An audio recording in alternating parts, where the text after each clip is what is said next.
começa, claro, trazendo bastidores da conversa de ontem de Luiz Inácio Lula da Silva com empresários. Fez muito barulho hoje nas redes. A primeira a falar do assunto foi a Malu Gaspar. Essa população está no celular, não está no bloquinho. Vocês já estão acostumados com o nosso esquema, com o nosso espírito aqui de agilidade.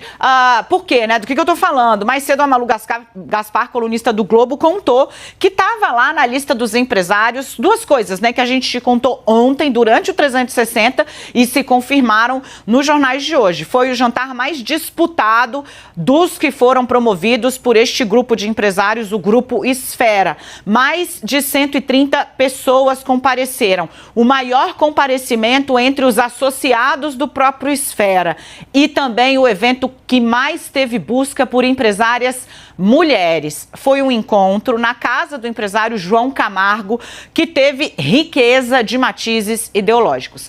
Tinha na lista de convidados e de presentes, inclusive, muitos bolsonaristas, empresários que têm declarações aos montes favoráveis a Jair Bolsonaro e que ontem apareceram para ouvir o que o arquirrival dele, né, Luiz Inácio Lula da Silva, tinha a dizer. Então, assim, Flávio Rocha, da Riachuelo, estava lá, que é um homem que por várias vezes se levantou para defender Bolsonaro. Segundo aliados do ex-presidente Lula, ele inclusive chegou a falar para o próprio Lula que não podia ser injusto, porque nos governos Lula ele havia crescido muito, os negócios dele haviam prosperado e que ele era preciso que ele reconhecesse isso. Advogado Nelson Williams, muito ligado à família Bolsonaro, estava lá. Para vocês entenderem a diversidade das pessoas, estava lá o dono do Brasil Paralelo. O que é isso? Eu vou falar esse nome uma vez só, porque aqui é publicidade para um canal que se notabilizou por fazer propaganda bolsonarista ferrenha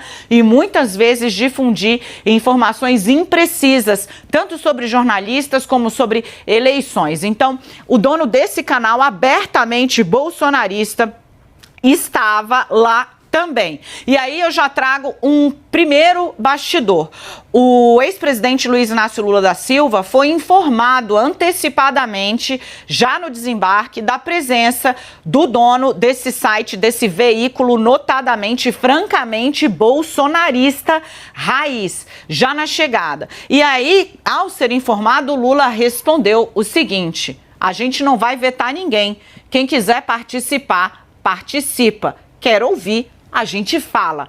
Lula, então, deu a chave, rejeitou qualquer veto, mesmo a esse representante do bolsonarismo radical, bolsonarismo raiz, e iniciou a sua apresentação. Para vocês terem ideia, né, o que o QG de Lula fala, né? A rigor era uma plateia reticente a Lula, exatamente porque tinha essa gama de personagens, né? Muita gente ligada ao Bolsonaro, o dono deste site, e Lula, então, se posicionou como que para seduzir, vencer essa reticência, essa resistência já implícita na plateia. A tônica do discurso de Lula, né? Que ele está preparado para reconstruir o país e que não teria surpresa, solavanco, é uma gestão previsível. E ele chama essa gestão para os 8 anos de governo que ele já fez. Mas Lula disse aos empresários que honestamente fizessem uma comparação entre a chapa Lula-Alckmin e as demais chapas que estão disputando